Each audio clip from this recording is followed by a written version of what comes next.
my name's Beth Royal.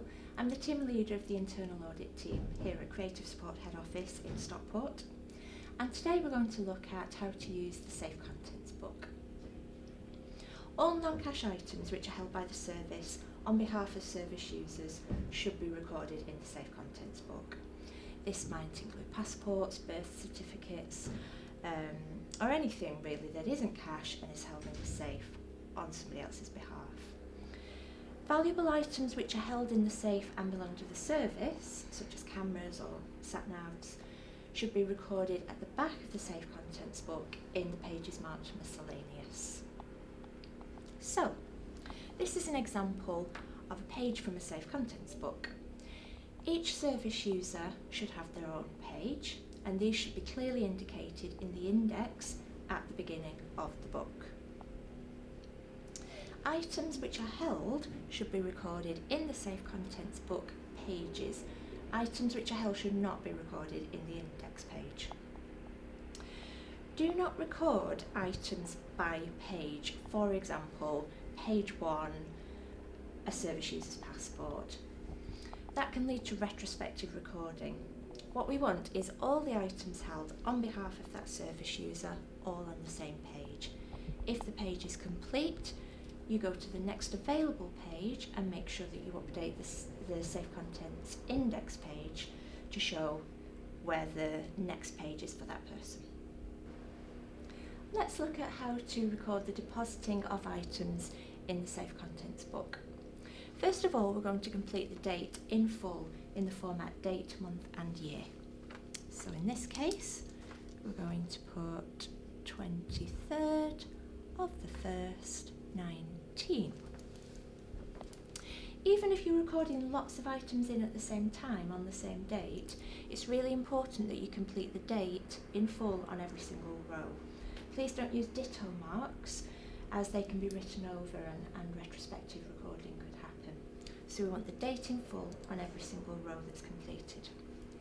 Next, we're going to include a description of the article which is being deposited. In this case, we're going to deposit a bus pass. So I will write in bus pass there. This column is for client or staff signature. If the service user has capacity, then they can sign to evidence that they've given us that particular item. If not, then staff can sign, preferably with another member of staff as well. If you're lone working, it's perfectly acceptable to write LW or lone working here. So I'm going to do that now. And LW because I'm lone working. Let's imagine we're putting some checks into this person's account. If they receive 2 or 3 or 4 checks at the same time, you need to record each check on a separate line. This allows a complete audit trail of every check.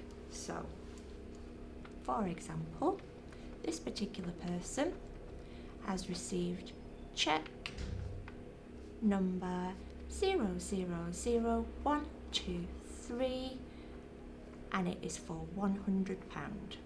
So I've recorded there the check number and the amount that it's for. I'm going to sign it and then indicate that I was lone working on this particular day. It's really important that you don't leave a blank row between entries because again that can lead to retrospective recording. So the next entry should also always follow directly on from the previous one. If we're now going to remove this check, what we're going to do is record the date that it was taken out and sign it again to indicate that we've removed the check, for example, to take it to the bank. If we receive the check and we're going to cash it the same day, it's still essential that you record it into the Safe Contents book and then back out, because that provides an audit trail and it shows that we did have that check in the office. So in this example, I'm going to write today's date and I'm going to sign it to indicate that I have removed this particular check number, and I'm going to indicate that I was lone working. It should be clear now from looking at the page that the only item held for this particular service user is a bus pass because the check has been removed to be